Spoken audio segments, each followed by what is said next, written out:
I think it has been quite exciting delivery of the plans. This year you're seeing a commitment by all sides of government and every state government to complete the inland rail that was talked about back then.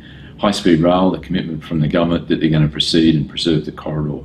Those were dreams back in 2010. So some of those things we talked about have become a reality. And this is what conferences are about, to put things on the agenda. And it's good to see it. Our next challenge is, what are we going to do next?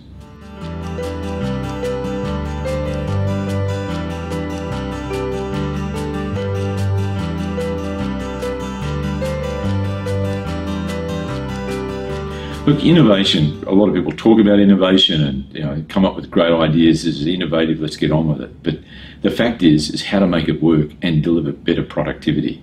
One of those, a great example that will be there in Perth and happening is in the heavy haulers in the Rio Tinto, where they go to their automatic trains, which they're implementing this year.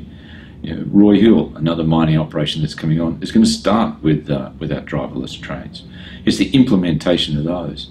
New technology in each one of the metro systems, with common ticketing systems where people don't have to use their current paper tickets, where they can get Oyster cards or Opal cards.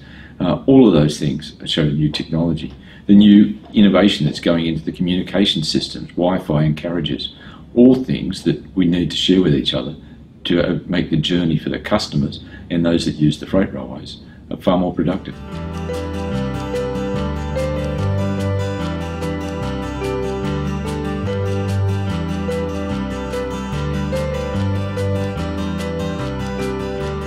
Well, there's some good things and there's some challenging things. Some of the good things is we know the government's committed to getting the completion of the inland rail, that's from Melbourne to Brisbane, underway and tracks being laid before the next election. It's been promised a long time. They're committed to finishing it by 2020. That's a big news. That we've got the coalition to actually preserve a high-speed rail corridor is another very exciting development. The real challenge for me and a lot of those that are working in the rail industry is to get the federal government more committed to urban rail projects. Every one of our cities is suffering major congestion issues, and public transport, which rail is a key part of, is needed to be invested in every city in Australia.